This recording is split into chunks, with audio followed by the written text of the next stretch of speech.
sórí ètò àjọrò ní ìkànnì Àwarawa TV eléyìí tí a wà lórí ìtàkùn ayélujára. Bẹ́ẹ̀ bá lọ sí orí ìtàkùn ayélujára gbogbo lẹ́ẹ̀tì rí wa ń bẹ̀ tẹ́ẹ̀tì máa rí wa wò kétékété. Tọ́ ní ìtẹ̀síwájú ìfọ̀rọ̀jomitoro pẹ̀lú àlejò mi, ẹ jẹ́ á bọ́ sí orí Ògbómọ̀ṣọ́ gangan. Bí àwọn kan bí wọ́n bá wò wọ́n ní ẹgbẹ́ òṣèlú APC wọn ò tọ́jú ilé tó nígbà tí ẹgbẹ́ yín ṣèjọba. Káwo ti ìṣàkóso tó wà lóde lọ́wọ́lọ́wọ́ báyìí.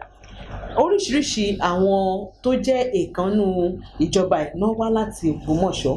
Pàápàá ẹgbẹ́ òṣèlú tó wà lóde yìí ìjọba wọ́n ti gbìyànjú láti ra ìfẹ́ àwọn èèyàn l'Ògbómọ̀ṣọ́ nípasẹ̀ gbígba iléèwé fásitì LAUTECH tán ti gbà fún ìpínlẹ̀ Ọ̀yọ́ láti máa ṣàkóso rẹ̀. Tínú àwọn ará Ògbómọ̀ṣọ́ dẹ̀ dùn dáadáa pé ìjọba yìí ṣe dáadáa. Bó lẹ ti rò pé yóò rọrùn fún ẹgbẹ́ yín láti ráàyè wọlé sáàárín àwọn èèyàn Ògbómọ̀ṣọ́ ká mọ̀ tiẹ̀ wò pé nǹkan tiẹ̀ wà tí wọ́n látọ̀dọ̀ wọn náà.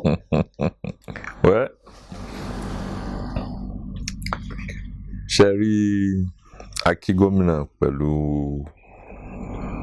gbígbàlẹ̀ ọ̀rọ̀ LAUTECH kò ṣe LAUTECH pẹ̀lú Ọ̀ṣun State government, but ó jù báyẹn lọ. Torí pé kí ni tíjọba bá ṣe nǹkan tí aráàlú dìbò fún wọn síbẹ̀ kí wọ́n ṣe, wọ́n ń ṣiṣẹ́ wọn ni. Wọ́n ń ṣiṣẹ́ wọn ni.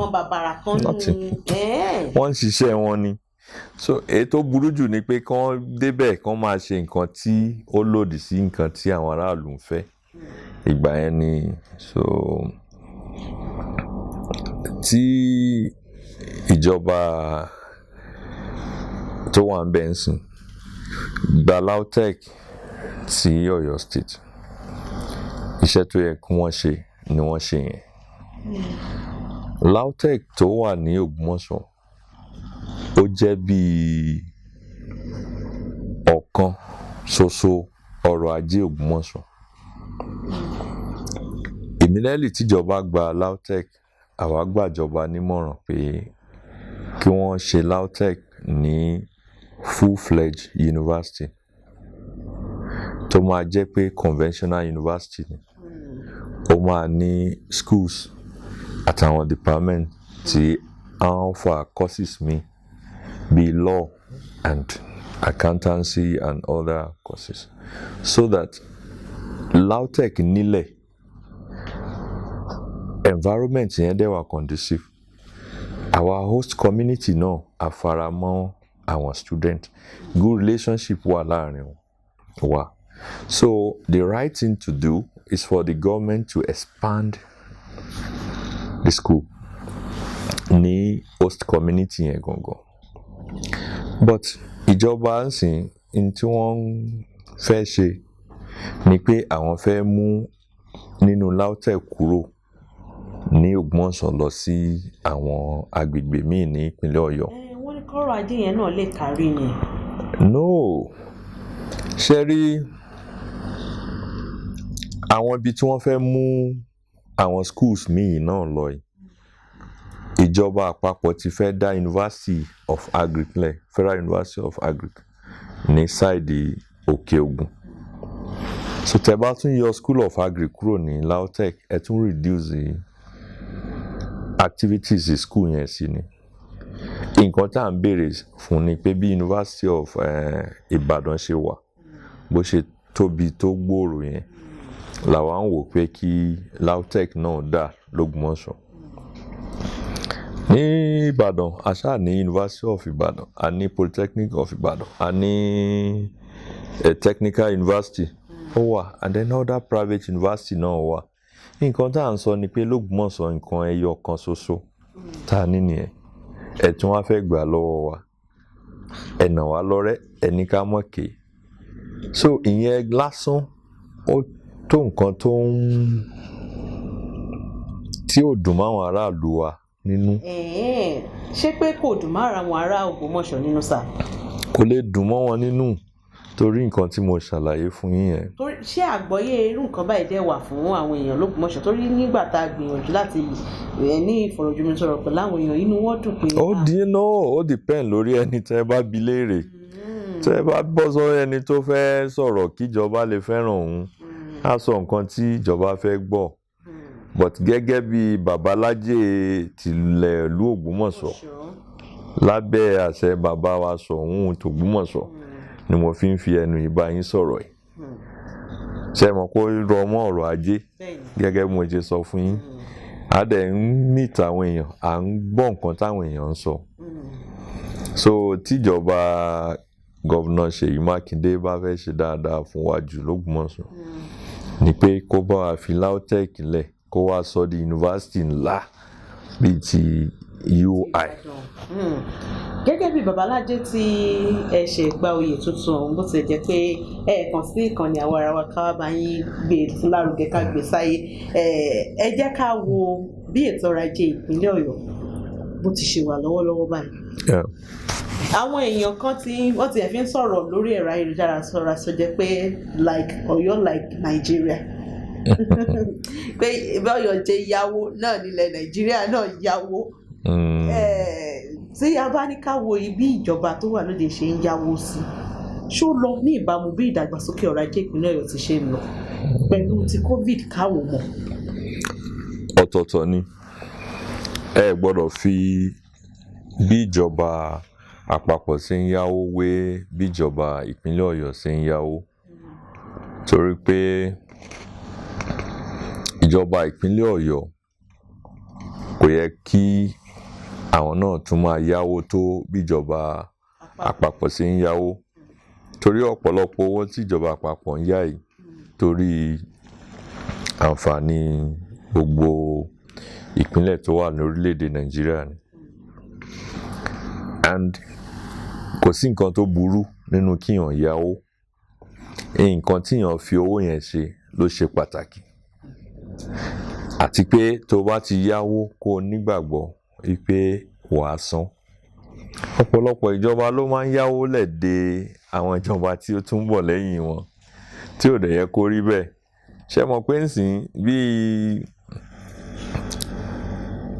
èèyàn tẹ́ bá fẹ́ yáwó ẹ̀yin náà lẹ máa san ẹ ní transfer liability yẹn sí ẹlòmíì sójú rọ ìjọba lọ́rùn láti sọ pé àwọn fẹ́ yáwó àwọn ò yáwó but tá a bá wò Ọlọ́run kẹ́ wa gan nípínlẹ̀ Ọ̀yọ́ èyí tó dẹ̀ jẹ́ pé ó jẹ́ kó nira díẹ̀ láti fara mọ́ bí ìjọba ìpínlẹ̀ Ọ̀yọ́ ṣe ń yáwó tó torí kí gọ́vnà Ṣèyí Mákindé tó débẹ̀ ó láwọn ètò tóun náà lálẹ̀ bí òun ó ṣe raise owó internally tóun ò ní láti yáwó ètò agriculture ni o àtàwọn ọ̀nà míì lórí tax lóríṣiríṣi tó lálẹ̀ àmọ̀dí tó jẹ́ pé àwọn kinní wọ̀nyí kò rí bẹ́ẹ̀ mọ́ tó wá di pé owó yíyá ni a fẹ́ fi gbé ìjọba but nǹkan kan tèmi mọ̀ dájú ni pé overhead ìjọba ìpínlẹ̀ Ọ̀yọ́ ó ti pọ̀ ju owó tí à ń rí láti ọ̀dọ̀ ìjọba àpapọ̀ lọ. Ẹ bá wa ṣàlàyé overhead tẹ̀sán ní Yorùbá. Owó tí ìjọba ń lò láti san owó oṣù òṣìṣẹ́ àti tọ́jú ìjọba àti olóṣèlú running cost owó tí wọ́n fi ń ṣèjọba ó ti ń pọ̀ ju owó tó ń wọlé látọ̀dọ̀ ìjọba àpapọ̀ lọ. Ìdí èyí ó fi àyè lẹ̀ láti rí pé àwọn ètò tó yẹ kí ìjọba ṣe tí a mú àwọn iṣẹ́ tó lè mú dàgbàsókè bá ìlú lọ wọ́n ń sọ́fà ẹ̀ torí tí owó bá ti dé látọ̀dọ̀ ìjọba àpapọ̀ ìjọba ìpínlẹ̀ àwọn náà ń gbìyànjú láti rí pé àwọn ò jẹ àwọn òṣìṣẹ́ lówó èyí ni ara àwọn àǹfààní tó wà bí ìjọba Muhammadu Buhari torí ìgbà tí Muhammadu Buhari dé tó di ààrẹ ó rí i pé state méjì àbí mẹ́ta péré ni ò jẹ àwọn òṣìṣẹ́ ní owó oṣù ó wá ṣèlérí pé gbogbo ìgbà tóun ó lò ní orí ìjọba òun ó gbìyànjú láti rí pé gbogbo òṣìṣẹ́ ìjọba náà ń rí owó oṣù wọn gbà déédéé. Òun ló fà á tó fi jẹ́ pé àwọn ìpínlẹ̀ Ọ̀yọ́ bí àwọn ìpínlẹ̀ míì tí wọ́n máa ń jẹ owó tẹ́lẹ̀ wọn ò jẹ owó mọ́ nsìn torí wọ́n rí owó yẹn gbà lákòókò látọ̀dọ̀ ìjọba àpapọ̀. So gbà fún gbàdà nílé òun náà ni gbà fún gbàdà ní oko ni wọ́n fi ṣe. Ìyẹn ò tún fẹ́ tún ti gbé lọ síbòmíì tí ó jẹ́ pé a tún padà wá sọ̀rọ̀ sí lórí. Ẹ yẹ ká wo bí orílẹ̀-èdè Nàìjíríà bó ti ṣe rí. Èèyàn tí ó súnmọ́ àwọn aráàlú nìyí torí bí èèyàn bá súnmọ́ aráàlú nílùú rẹ̀ wọn lè fi ṣe bàbá lájé ìlú ọ̀hún. Bẹ́ẹ̀ni. Ọrùn ṣé ẹrù wá pọ̀ lọ́rùn yín báyìí? Jáwọn èèyàn mọ kérora lábẹ́ ìṣàkóso yìí bẹ́ẹ̀ dọ́jà bẹ́ẹ̀ bá wọ̀ tún báyìí Jésù o bẹ́ẹ̀ wò sí báyìí aláwo torí gbogbo nǹkan gbẹ́nu ló gbówó lérí gan máa ní lábẹ́ ìṣàkóso tó wà lóde lọ́wọ́ tẹ́gbẹ́ òṣèlú APC ń tukọ̀ rẹ̀ bó o lẹ ti rí i sí.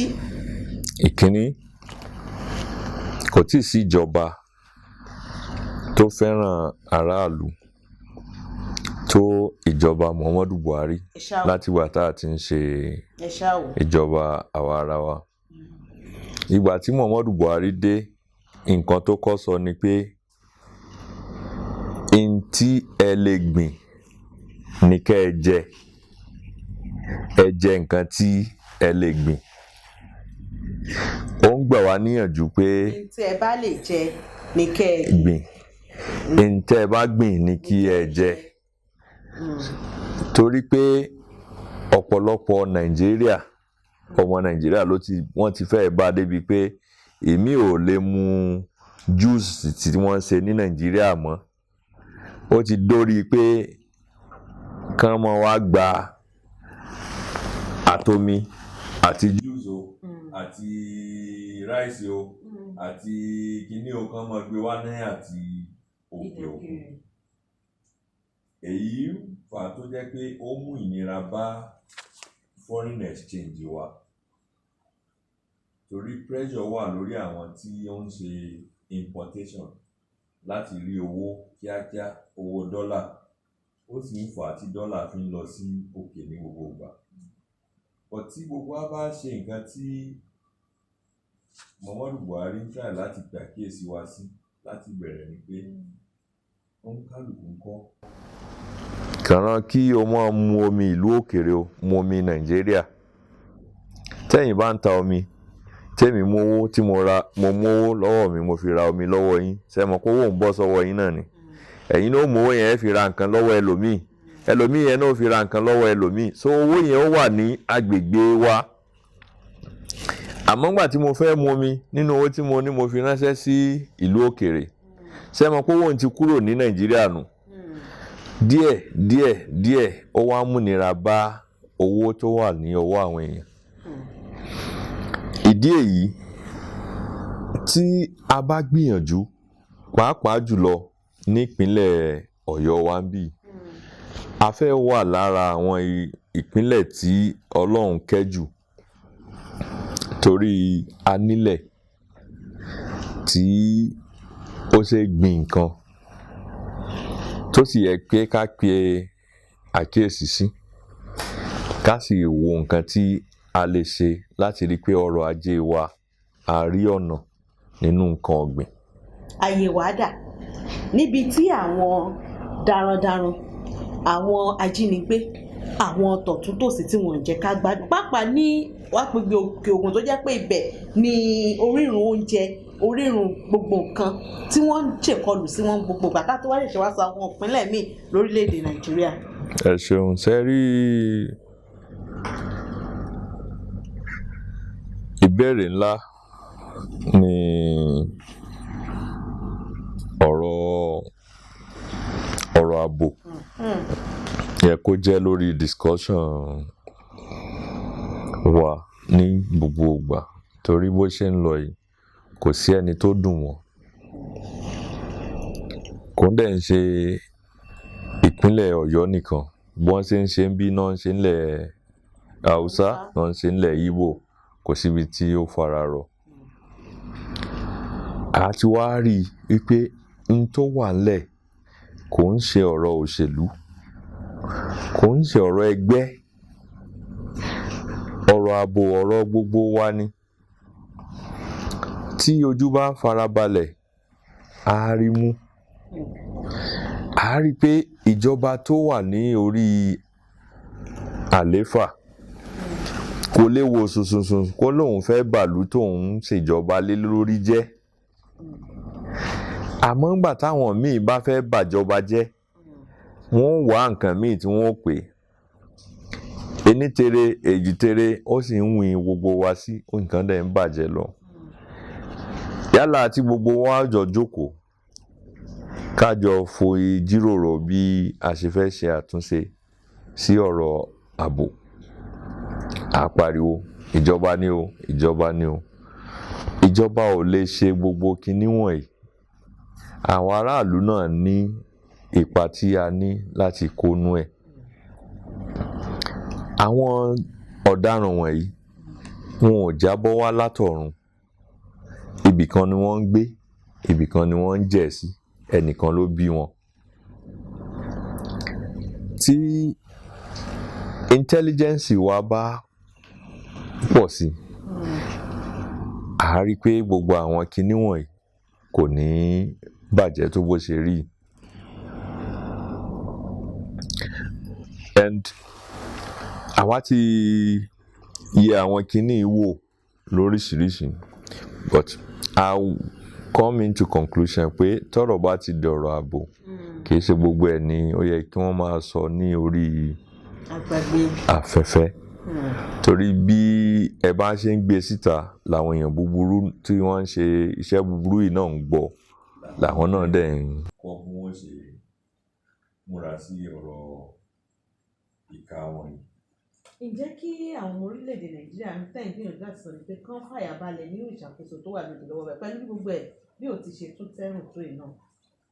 N tá à ń sọ ni pé tí ọ̀rọ̀ bá ti di ọ̀rọ̀ ààbò, ó ti kúrò lẹ́gbẹ́ APC, ó ti kúrò lẹ́gbẹ́ PDP.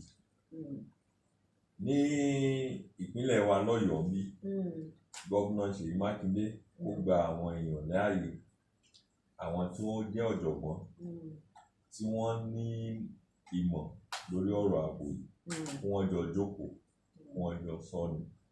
Eléyìí ò ṣe nǹkan tí ẹnìkan lè dá ṣe. Tí ìdí bá bàjẹ́ tó nídìí ni ó dà. Tí àkókò bá ṣe ní wọ́ọ́rọ́wọ́ nígbà tí gómìnà Ṣèyí Mákindé yìí, gbogbo ènìyàn náà ló máa ròyìn. But tí nǹkan ò bá ṣe dáadáa náà, gómìnà Ṣèyí Mákindé náà ni wọ́n máa bá wí, àwọn náà ni wọ́n máa bú. Bẹ́ẹ̀ dẹ̀ ni tí ò bá ṣe ní orílẹ̀-èdè Nàìjíríà, bí wọ́n ṣe fẹ̀bi lórí Muhammadu Buhari, President Muhammadu Buhari. But kíní nǹkan gbogbo wa ni. Àwọn tọ́lọ́run bá gbé sípò lákòókò yẹn ńkọ́, káwọn náà gba àwọn èèyàn ní ààyè, kán forí korí, kán fi kùn lukùn, kán jọ wo nǹkan tí wọ́n lè ṣe sí ètò ààbò yìí. Bó lẹ ti ṣe ń ṣe é sí pẹ̀lú àwọn èèyàn yín nílé? Bó lẹ ti ń tọ́jú wọn sí? Bó lẹ ti ń tẹ́ wọn lọ́rùn sí? A lè sọ pé à ń tẹ́ wọn lọ́rùn, but à ń gbìyànjú. Torí pé kí ni, kò rọrùn fún ẹnìkan ṣoṣo láti gbé bùkátà gbogbo ìlú, pàápàá jùlọ ìlú tó bá tóbi bíi ìlú wa. But tí ọ̀pọ̀lọpọ̀ bá wà nílùú tí wọ́n ṣe dáadáa, kí wọ́n má gbàgbé ilé, kí wọ́n rántí pé tá a bá lọ títí ilé ni àbọ̀sími oko. Tọ́lọ́run bá kẹ́ ẹ nídàálẹ̀, rántí ilé. N tó bá lè ṣe sí ilé yóò fún àwọn míì ní àǹfààní láti náà jẹ èrè n tó dá sílẹ̀. Bóyá iléeṣẹ́ ni o, bóyá òwò ló ń ṣe ńlé o. Àwọn tó bá wà ńbẹ̀ tí wọ́n rí tọ́rọ́ kọ́bọ̀ ńbẹ̀ náà, àwọn náà ńkọ́ wọn ò lè fi gbọ́ bùkátà. àwọn ètò wọ̀nyí ni àwọn nǹkan tí àwa ń rí tá à ń ṣe so a lè sọ bóyá a tẹ́ wọn lọ́rùn àbá tẹ́ wọn lọ́rùn bí kẹta ló tẹ̀ fẹ́ lè tẹ́ ọmọ ẹ̀dá ní ọrùn. Pẹ̀lú ìtọ́kasí àwọn àgbààgbà ẹgbẹ́ òṣèlú PDP ní Ògbómọ̀ṣọ́ bíi sẹ́nitọ́ Mulikat Akande, Alhaji Razak Gbadegẹ̀sì tọ́pọ̀lọpọ̀ mọ̀ sí Àgbétì, Honorable Ogunwuyi àtàwọn míì ìgbáradì ẹgbẹ́ òṣèlú APC ó yẹ kó lọ ní ìlọ́pọ̀lọpọ̀ ni o abẹ́rù bẹ́ẹ̀ sà. Honorable Mulikat Akande, Alhaji Razak Agbeti, Honorable Ogunwuyi, gbogbo àwọn tẹ́ ká kalẹ̀ ṣe mọ̀ pé ibì kan náà ti kọ́ ẹ̀kọ́ òṣèlú wọn. Bólóde ò bá dẹ̀ kú ojúde ọ̀hún wu korúkọ ó níbi tí wọ́n ti ń bọ̀ ẹni tó dẹ̀ ibi tí wọ́n ti ń bọ̀ náà ilé náà lẹ́ni náà wà. Ọ̀rọ̀ bá parí o so ẹ yẹ kí a bọ́ sí orí ọ̀rọ̀ pé ẹ̀yin gangan tábà tí ẹni ká béèrè lọ́wọ́ yín kọ́lọ́ ń ṣọ́ ẹ̀mí gbogbo wa kọ́lọ́ má sọ pé òkú ló ń sọ̀rọ̀. Àmín. Bí ó bá fi di 2023 kí ni káwọn èèyàn mọ nírètí ìkìlẹ̀ fẹ́ díje fún tẹ́ ẹ̀ ń wò tó ń wù yín lérògbà tiyín. tó ń wù wá kọ́lọ́ ń jẹ́ kó wù ẹlẹ́dàá wa. 2023 ó yìí jìnnà àmọ́ gẹ́gẹ́ bí bàbá wa ṣe sọ náà ni pé bẹ́ẹ̀ bá ṣe lọ láṣẹ sọ̀kò ẹ̀ tó bá dìgbà náà ná a mọ̀ ibi tá a lọ. Àwọn míì máa ń wò pé tá a bá ní ká sọ Òpin SALAWU pé bóyá ọmọ tápà nìyí ni bóyá ọmọ òkè ọya nìyí ni bóyá gbá ni bóyá wò ni kódà àwọn míì wọ́n tún sọ pé kò fẹ́ẹ̀ fara pẹ́ pé ọmọ Nàìjíríà gan ni ẹja kọ́kọ́ bẹ̀rẹ̀ látòrí Òpin SALAWU. Kí ni ìtumọ̀ Òpin tó wà ní ọkọ̀ yín? A mọ̀ pé SALAWU àmọ́ MUFTAU àmọ́ Òpin tó wà bẹ́ẹ̀ kí ni ìtumọ̀ Òpin bẹ́ẹ̀?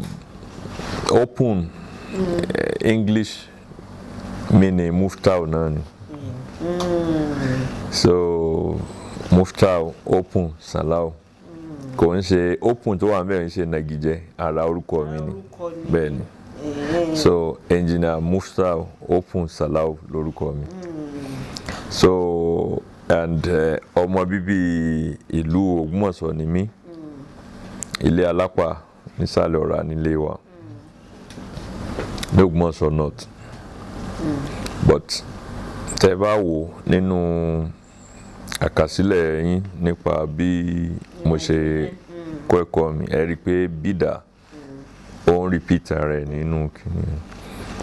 Ìlú bídà ni wọ́n ti bí mi, olùṣòwò làwọn òbí mi, bídà ni wọ́n gbé tó ló fà á ṣe pé bẹ́ẹ̀ láti bẹ̀rẹ̀ kẹ́kọ̀ọ́ yín. But bá a ṣe ń dàgbà sí náà lẹ́yìn a ṣe ń lọ àwọn school míì tó jẹ́ pé kò ń ṣe inú bídà nìkan. Pàápàá gan a tún lọ sí St. Clara's Nursery Primary School tá a ṣe boarding house ni àwọn Catholic ló ní. So as a pupil la wà níbẹ̀ bẹ́ẹ̀ ni we were in boarding house. So and àgbà tá a ka gbogbo ẹ̀ títí dé masters level a tún lọ sí Harvard University láti ṣe ka course lórí leading complex capital project and gbogbo èyí ni láti develop capacity wa láti rí pé ní gbogbo ìgbà tá a bá ní àǹfààní láti dépò tó ga àá pójú wọn láti lè ṣe iṣẹ́ tí àwọn aráàlú bá rán wa. Kí lẹ fi fara pẹ́ tápà tó ń fi fún yín lóyè láti tápà àbí ẹ kàn ṣe dáadáa sí ìgbọ̀nù wọn ni? Ṣe rí tí ẹ bá wà nílùú tí wọ́n bá fúnyàn ní oyè àpẹẹrẹ ni pé ẹ ń ṣe dáadáa. Ẹni tí orúkọ ẹ̀ ò bá dáa kò lè jẹ oyè núùlù. Oyè ìlú ó yàtọ̀ sí oyè ẹgbẹ́ wípé àwọn ẹgbẹ́ kan kóra wọn jọ wọ́n fúnyàn ní oyè ó yàtọ̀ sí pé tí aláṣẹ ìlú ọba ìlú bá ní lágbájá o a fẹ́ fún ẹ ní oyè ó fi hàn pé èèyàn rere nínú ìlú ni ó jẹ́. àwọn oyè tí wọ́n wà oyè kóyè wà àwọn oyè pàtàkì wà èyí tí èèyàn bá fi lè jẹ oyè tí wọ́n ń pè ní wòzírì kẹ́ ẹ mọ̀ pé èèyàn ti ṣe dáadáa. wòzírì ni wọ́n ń pè ní prime minister tí wọ́n bá lè fún yàn ní wòzírì nàìjíríà tó wà ń bẹ̀ ni pé capital so ó wá pẹ̀ mọ́ oyè tá a padà jẹ ní l'Ògbómọ̀ṣọ́ gẹ́gẹ́ bí bàbá LÁJÉ tìlú Ògbómọ̀ṣọ́.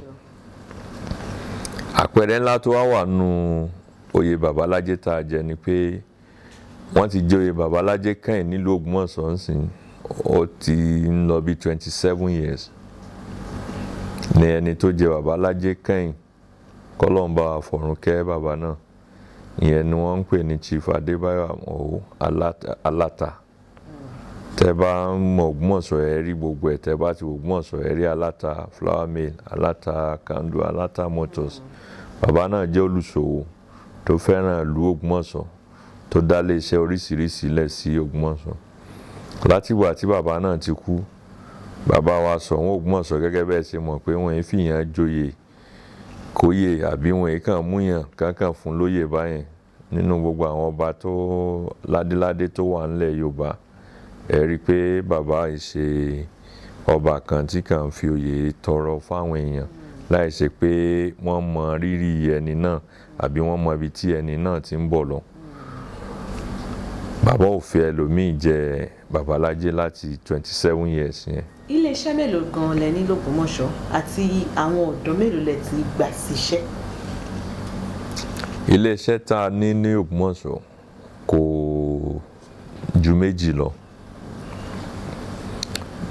àwọn tá a dẹ̀ gbà síṣẹ́ ò tí ì pọ̀ tó nǹkan tó wù wá. mélòó gan-an ni wọ́n báyìí? mi ì lè fún yín ní exact figure ẹ̀ torí pé láìpẹ́ yìí à ń try láti revitalize most of these operations and ètò ṣe pàtàkì jùlọ ni pé a fẹ́ gbìyànjú láti rí i pé a ran àwọn èèyàn lọ́wọ́ tí wọ́n lè dá dúró fúnra wọn. a wo nǹkan tí àwọn tó wà níwájú ti ṣe nínú ẹ̀ ni pé kán dá lè ṣẹlẹ̀ lórúkọ wọn àbí lórúkọ mọ̀lẹ́bí wọn tọ́wọ́n bá sí mọ́ àwọn ilé iṣẹ́ wọ̀nyí wọ́n máa ń nífàsẹ́yìn. time tá a fi build ilé iṣẹ́ yẹn lórúkọ ara wa a fẹ́ wò láti rí i pé a fi build àwọn èèyàn lórí tẹ́ bá wo website wa ẹ rí tá a kọ síbẹ̀ pé build the people and free the nations. a fẹ́ increase capacity individual then à ń wá collaboration tí ò ní jẹ́ pé iléeṣẹ́ aládàáni la fẹ́ dá sílẹ̀ no. láìpẹ́ yìí mo ti register business name ní CAC l'Abuja fún àwọn ọmọ Ògbómọ̀ṣọ́ 6.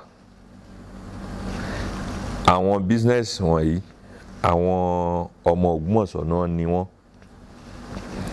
mo dẹ̀ fẹ́ mentor wọn táwọn náà fi lè dá dúró.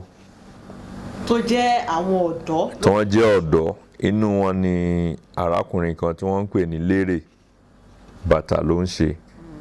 so àti bá a register company yẹn Lérè venture Lérè shoe venture so orúkọ business náà.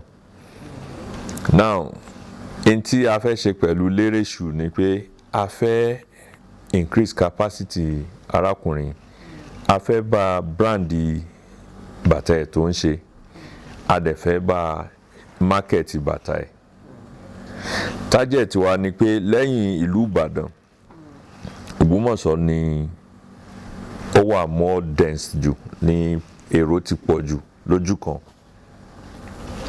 and tá a bá ń wò ó tí gbogbo aráàlú Ògbómọ̀ṣọ́ bóyá ìdá 10 nínú àwa tá a wà l'Ògbómọ̀ṣọ́ tá a bá lè bá lérè ra bàtà tó ń ṣe á kún ọrọ̀ ajé lérè. Lérè ńkọ́ láìfọ̀ ẹ̀ á wà more qualitative. Òun náà máa engage more people. Àwọn tí tó náà ń sanwó fún náà máa lè tọ́jú ẹbí wọn. Láti zero. Ìtàkùn yẹn á máa kárí. Yeah. So that is one of the plan tá a ní. A ṣẹ̀ṣẹ̀ register àwọn company ni. Àwọn ọmọ àdúgbò wa náà a register kan lórúkọ wọn. I think Alasa Global Services also. Torí níta Alasa ní area àdúgbò wa. So àwọn ọmọ kan wà tí wọ́n jẹ́ ọmọ líle ládùúgbò wa. À á mú wọn, à á sà wọ́n jọ. Àwọn náà company náà register lórúkọ wọn. À á kọ́ wọn lẹ́kọ̀ọ́ in tí wọ́n lè ṣe. À á dẹ̀ kọ́ wọn náà bí wọ́n ṣe lè tà. So gbogbo àwọn kinní wọ̀nyí ó máa ṣàǹfààní fún wọn ju pé kí n dá iléeṣẹ́ lẹ̀ lórúkọ mi nìkan lọ.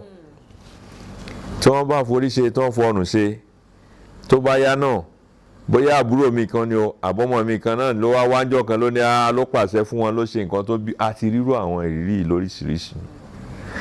But tá a bá ń ṣe tó jẹ́ pé àwọn náà máa wà involved, wọ́n máa participate, wọ́n máa rí i pé bíi project, wọ́n á rí i pé project àwọn ni, commitment yẹn máa yàtọ̀.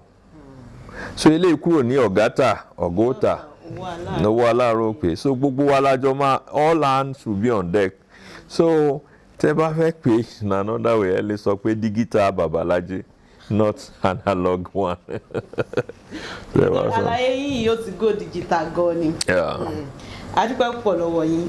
Ní ṣókísà ẹ bá wa fún àwọn ará ìpínlẹ̀ Ọ̀yọ́ àwọn ọmọ orílẹ̀-èdè Nàìjíríà tí wọ́n láǹfààní láti wá ní ọ̀rọ̀ àmọ̀ràn àti ìrètí.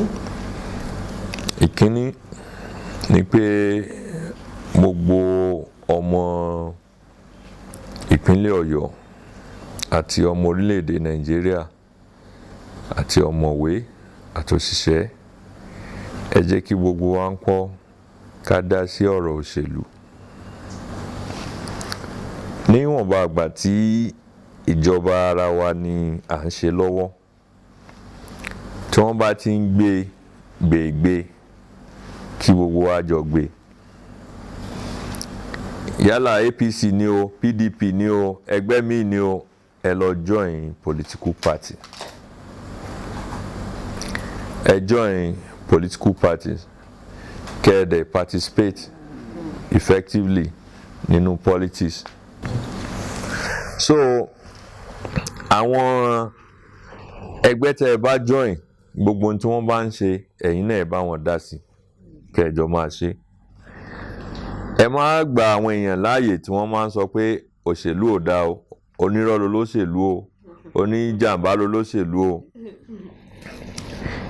Tí àyè bá wà tí wọ́n fẹ́ yan èèyàn 5 sípò, tí ẹ̀yin tẹ́ wà nú ẹgbẹ́ òṣèlú, tí èèyàn dáadáa kan bá wà ńbẹ̀, tí èèyàn búburú àbáwọn tẹ́ ẹ rò pé wọn ò dáa yẹn bá pé 3 àbí 4 nínú ẹ̀, àǹfààní ti wà pé èèyàn dáadáa kan wọ́n mú. Tó bá sì èèyàn dáadáa 2 ló wà ńbẹ̀, àǹfààní ti wà pé wọ́n mú èèyàn dáadáa 2 yẹn. Tó bá wá ṣe dé ipò kan tó jẹ́ pé èèyàn dáadáa 5 ló wà ńbẹ̀, ṣé mọ̀ pé èèyàn dáadáa 5 ni wọ́n yàn yẹn. Bá a ṣe máa ṣe yàtọ̀ ẹ̀bọ̀ díẹ̀ nìyẹn tí ó fi wá di pé bó o bá jalè, bó o bá purọ́, ojú ó tì ọ́. Kò ní í ṣe tí wọ́n máa ń sọ pé ẹni ká panupọ̀ kábó lè wí ẹni ibi tó olóhùn fi hàn sí ni ò dá.